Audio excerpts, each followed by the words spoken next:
Donc, correction de l'examen de la mécanique des plans matériels de 2020-2021. Donc, voilà l'énoncé des problèmes. C'est voilà. Donc, on va lire l'énoncé de ce problème. Donc, soit R, O, X, Y, Z, un référentiel absolu supposé galiléen, menu de la base orthonormée directe et GK. Donc, voilà le référentiel R, O, X, selon I qui est sortant, Y, Z. Bien sûr, et la base, bien sûr, I sortant, J, I, K. Donc, R1, O, X1, Y1, Z1, un référentiel relatif muni de la base orthonormée directe, euro, E, phi, I. Donc, voilà, euro, E, phi. Et bien sûr, I, le vecteur unitaire sortant, c'est-à-dire que I, le vecteur unitaire est le commun entre le référentiel absolu et le référentiel relatif. C'est-à-dire la rotation de référentiel relatif et en rotation par rapport au référentiel absolu selon l'axe OI. Donc, au cours du temps, les axes OX et OX1 restent collinéaires, c'est-à-dire ils sont confondus, c'est-à-dire le même vecteur unitaire qui est sortant.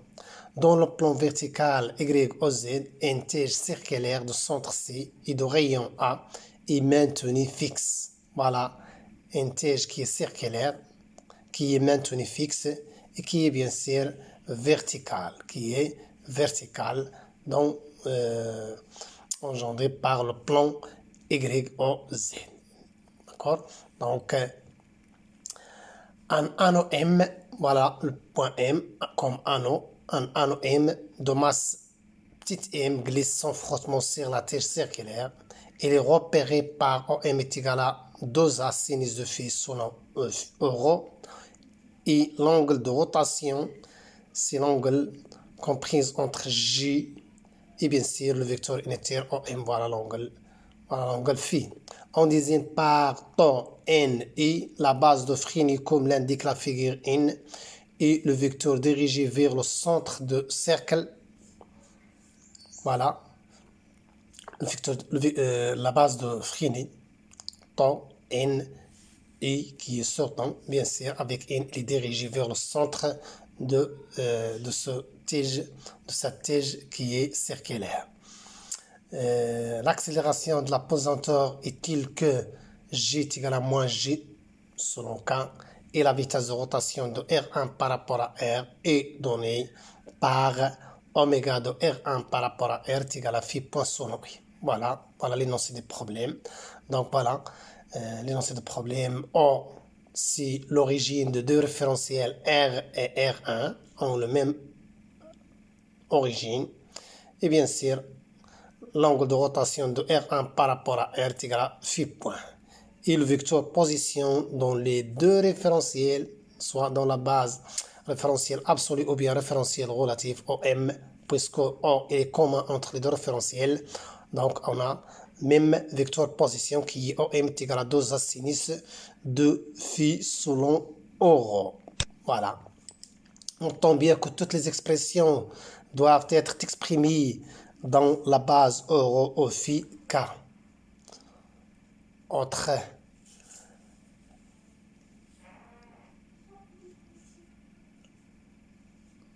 Autre indication à signaler ici, c'est que la réaction généralement s'écrit sous cette forme. R est égal à R taux selon taux, plus Rn selon N, plus Rz selon I. Puisque le moment est effectué sans frottement, le moment bien l'anneau glisse sans frottement sur la tige circulaire, c'est-à-dire on peut négliger R taux selon taux. D'accord? Et donc aussi on peut considérer que RZ il est aussi négligeable seulement on considère que R il est orienté selon N. Ou bien on peut garder ces deux termes-là, mais dans ce problème, on garde seulement R est égal à Rn selon N. Donc maintenant, on passe aux éléments de réponse. La correction de l'examen de la mécanique des points matériels. 2021. La première question, c'était exprimer VR de M et VE de M respectivement les vitesses relatives et d'entraînement et déduire VA de M, la vitesse absolue de A. Donc la réponse est comme suit. Calcul des vitesses relatives et d'entraînement de M. Donc la vitesse relative n'est autre que VR de M est égal à la dérivée de OM sur dt par rapport à R. C'est le vecteur de position dans la base R1. Donc c'est la dérivée par rapport à R1. Donc la dérivée de OM, puisque OM est égal à, bien sûr, OM est égal à 2A sinus de phi E phi. Donc la dérivée, si la dérivée par rapport au temps, si il suffit de dériver seulement sinus de phi, puisque euro est un vecteur unitaire par rapport à R1.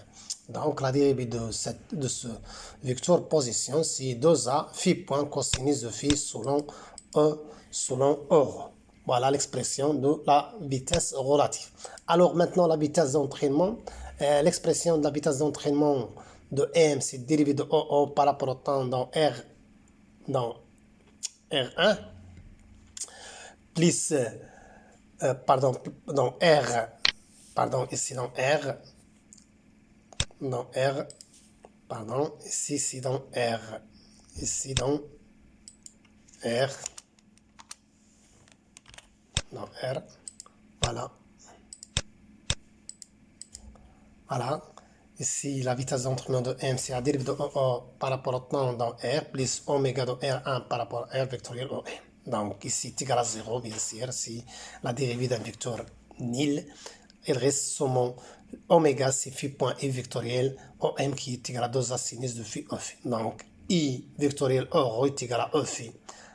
On l'a multiplié, bien sûr, par 2A sinus de phi, 2A sinus de phi fois phi point. Voilà l'expression de la vitesse d'entraînement. Maintenant, on va déduire l'expression de VA de M, la vitesse absolue de M. Donc, VA de M est égal à VR de M, c'est la vitesse relative. La vitesse relative plus la vitesse d'entraînement qui est égale à, bien sûr, cette expression-ci. Voilà la vitesse relative, c'est 2A phi point, 2A phi point. Donc, on va factoriser par 2A phi point. Donc, fois cosinus de phi E phi plus sinus de phi E phi. Donc, voilà la réponse de la première question. La deuxième question, on déduit le vecteur tangent à la trajectoire. Bien sûr, on sait que le taux est collinéaire avec la vitesse relative. Donc, taux est égal à la vitesse de M par rapport à R sur son modèle. Donc, bien sûr, on a déjà l'expression de la vitesse absolue. Donc, le modèle de VA de N n'est autre que 2A phi point. Donc, le modèle de cosinus de phi plus sinus de phi, bien sûr, est égal à 1. Donc, maintenant, l'expression de taux, c'est le vecteur vitesse de M par rapport à R sur son modèle. Voilà, qui est égal à, bien sûr, ici, et reste seulement, c'est un calcul qui est simple, c'est égal à cosinus de phi E phi, euro plutôt, plus sinus de phi E phi. Voilà. La troisième question, toujours dans la première partie, exprimer N, le vecteur normal à la trajectoire. Donc, bien sûr, N est parmi les vecteurs unitaires de la base de Fresnel, tels que tau N, U représente une base orthonormée directe. Donc, N directement est égal à I vectoriel tau. N vectoriel donc N est égal à E vectoriel tau, qui est égal, donc d'après calcul, on trouve que N est égal à moins sinus de phi euro plus cosinus de phi E de phi. Donc c'est très simple, ce n'est autre que la dérivée de tau par rapport à l'angle de rotation qui est phi. Donc d tau sur d phi est égal à N. Autre méthode à utiliser ici pour déterminer N comme vecteur unitaire de la base de Fresnel. Passons à la deuxième question, c'était exprimer gamma R, gamma E et gamma C de M, respectivement les accélérations relatives d'entraînement et de Coriolis de M, puis déduire la vitesse absolue de l'accélération absolue de M en utilisant bien sûr la loi de décomposition. Donc la réponse est comme suit, déterminant gamma R de M, V1 de M, Vc de M, les accélérations relatives d'entraînement de Coriolis de M, puis on va déduire gamma A de M. Donc commençons par gamma R de M. Donc l'accélération relative de M, gamma M, c'est la dérivée de la vitesse relative. Donc voilà l'expression, il suffit de dériver la vitesse relative, on trouve cette expression-ci, bien sûr, toujours dans la base rho au phi U. La deuxième, c'est l'accélération d'entraînement en utilisant bien sûr l'expression de gamma d'entraînement égale à gamma de O par rapport à R plus dérivée de oméga par rapport au temps vectoriel OM plus oméga vectoriel OM. Donc, d'après calcul gamma de O, bien sûr, c'est égal à 0. La dérivée de oméga par rapport au temps vectoriel OM, voilà l'expression. C'est gamma de point I. Gamma de point I vectoriel 2A sinus de phi euro plus phi point I vectoriel bien sûr vecteur OM. Donc on trouve finalement que gamma E de M est égal à 2A phi point sinus phi euro E phi moins phi point au carré sinus de phi E euro. Voilà l'expression de gamma d'entraînement. Maintenant on va calculer gamma de Coriolis. Donc gamma de Coriolis de M, gamma C de M, bien sûr, est égal à 2 oméga vectoriel VR, donc est égal à 2 phi point I, vectoriel 2A phi point cosinus de phi, E phi, donc qui est égal à bien sûr I vectoriel euro c'est E phi, et bien sûr c'est 2, 4, donc c'est 4A phi point au carré cosinus de phi. Et bien sûr, d'après la loi de décomposition des accélérations, on déduit l'accélération absolue de M. Donc, gamma A de M est égal à gamma R plus gamma E plus gamma de Coriolis. Donc, on remplace chaque accélération par leur expression. Donc, qu'est-ce qu'on va trouver finalement? Que gamma A de M est égal à cette expression-ci, bien sûr, qui est exprimée dans la base rho au phi I. Voilà l'expression de gamma A de M. Maintenant, donner les expressions de forces appliquées à l'anneau M dans R. Donc, les expressions de forces appliquées à l'anneau M dans R, c'est simple, c'est le point P qui est égal à moins mgk, et on exprime K dans la base rho au phi, avec K est égal à sinus de phi euro plus cosinus de phi E phi. Alors, R, ici est égal à R selon N, avec N est égal à cette expression-ci qui est moins sinus de phi euro plus cosinus de phi E phi, comme nous avons trouvé dans la première question. Maintenant, on passe à l'application du théorème du moment cinétique. Donc, calculons le moment cinétique par rapport au point C de M dans R. Donc, pour calculer gamma C de M par rapport à R, donc directement par définition, gamma C de M par rapport à R, c'est Cm, par rapport à C, donc c'est Cm vectoriel MVA. Et bien sûr, Cm est égal à moins A fois N, MVA, nous avons déjà trouvé. Et après calcul, on trouve que gamma C de M est égal à 2A au carré M phi point I. Voilà, c'est simple à retrouver. Maintenant, on passe au calcul des moments par rapport à C des forces appliquées à M. Donc, on a deux forces. Donc, les calculs des moments par rapport à C des forces appliquées à M dans R. Donc, le moment de P, directement, c'est Cm vectoriel P par rapport, bien sûr, toujours par rapport à C. Donc, c'est Cm vectoriel P. Après calcul, bien sûr, on va trouver cette expression-ci qui est égale à moins 2A mg cosinus de phi, sinus de phi. Et il suffit de remplacer Cm par moins AN et N par son expression dans la base rho au phi I. Et P aussi, il faut l'exprimer dans la base rho au phi I. On va trouver bien sûr cette expression-ci. Alors, le moment de R par rapport à R est égal à Cm vectoriel R est égal à 0. Est égal à 0, c'est très simple puisque Cm et R sont collinéaires.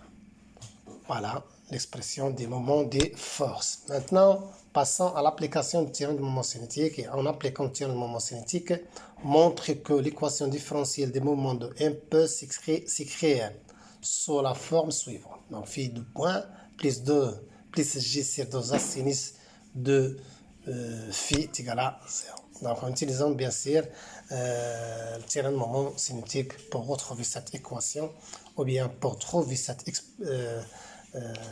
équation différentielle.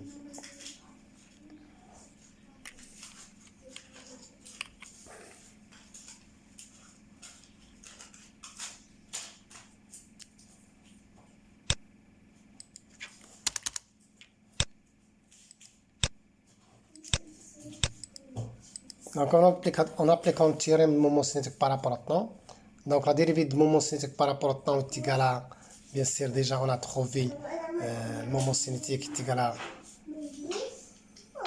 à cette expression plutôt, donc c'est 2a au carré m fait point. Donc la dérivée du moment cinétique par rapport au temps est égale à, ça c'est constante, et ici constante, c'est phi de dérivée phi point qui est égal à, par rapport au temps est égal à phi de point.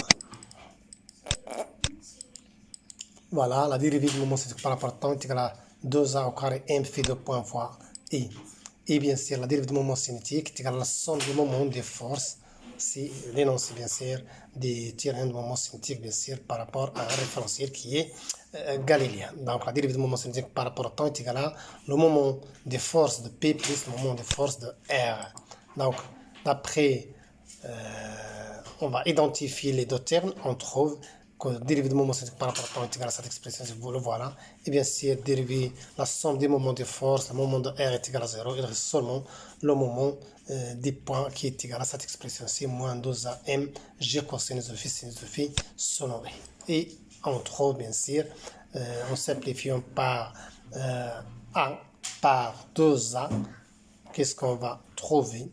Bien sûr, 2a m, on trouve l'expression suivante A fois phi de point plus, donc plus dans l'autre côté, plus G cosinus de phi est égal à 0.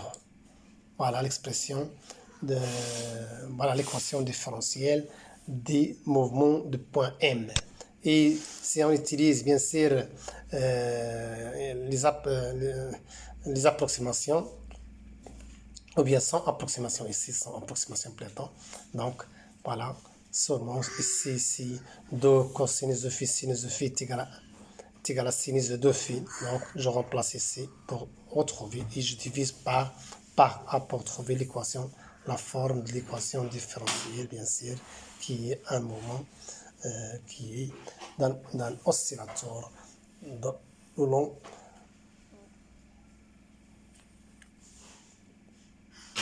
ok, c'est le mouvement d'un oscillateur autour d'une position. C'est autour du centre de cerceau supplétant. Donc, on va voir ça par la suite. Maintenant, application du principe fondamental de la dynamique dans R.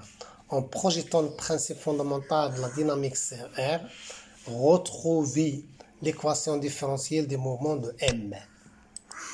Voilà, en projetant le principe fondamental de la dynamique sur temps, donc qu'est-ce qu'on va trouver? Le principe fondamental, la somme des forces égale à M gamma, c'est-à-dire P plus R est égal à M gamma A de M, c'est très simple.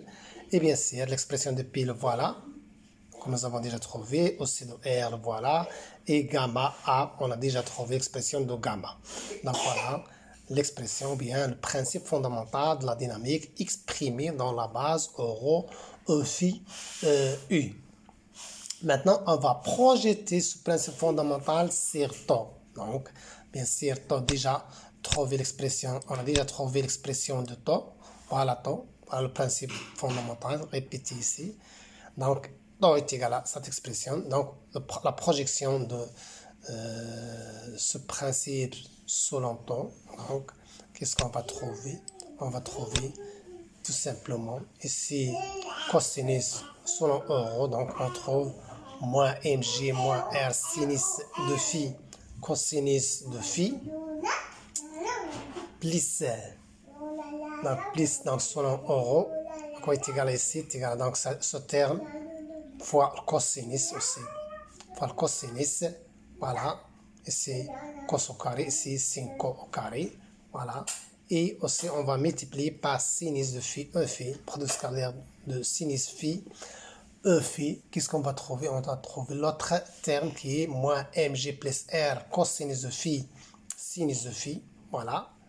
Et l'autre terme, le voilà, 2a m phi de point sinus phi, donc multiplié par sinus, donc c'est sinus au carré de phi, fois, donc plus 2 phi point au carré, sinus de phi, cosinus de phi, voilà.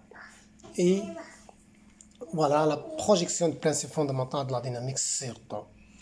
Donc, après simplification, bien sûr, qu'est-ce qu'elle reste? Il reste 2m j sinus de phi cosinus de phi est égal à 2a m phi de point. Il suffit de constater que ici, moins r sinus de phi cosinus de phi, donc, et s'annule par plus r cosinus de phi sinus de phi. Et aussi, bien sûr, je constate que moins 2 phi point au carré plus sinus de phi cosinus de phi plus 2 phi point au carré cosinus de phi est égal à 0 aussi. Donc il reste seulement cette expression, c'est qui est moins 2 mg sinus de phi cosinus de phi est égal à 2a m phi de point. Et on retrouve finalement l'expression de l'expression d'équation différentielle des points m qui est égal à phi de point plus de g 2a sur 2a sinus de 2 phi. Voilà l'équation différentielle en utilisant le principe fondamental de la dynamique, toujours en projetant selon le sens de la trajectoire. Dans ce cas, bien sûr, en projetant le principe fondamental de la dynamique sur temps. Maintenant, en projetant le principe fondamental de la dynamique sur n, pour trouver bien sûr l'expression de la réaction, bien sûr, qui était considérée comme une seule réaction, qui est une seule, qui contient une seule composante qui est selon n. Donc, on va projeter le principe fondamental sur n selon n pour trouver l'expression de la réaction. Donc, en projetant le principe fondamental de la dynamique sur n, donc on a déjà exprimer le principe fondamental de la dynamique dans la base rho au phi i. Et bien sûr, n est égal à moins sinus de phi 1, rho plus cosinus de phi e phi. On trouve cette expression-ci. On trouve cette expression, c'est un calcul qui est simple. On trouve cette expression-ci, bien sûr. Et en simplifiant cette expression pour trouver, bien sûr, finalement, cette expression qui nous permet de déterminer bien sûr la composante de R. Donc, après simplification, on trouve l'expression de R qui est égale à 4a m phi point au carré plus mg cosinus de 2 phi. Cosinus de 2 phi. Voilà. Voilà l'expression de la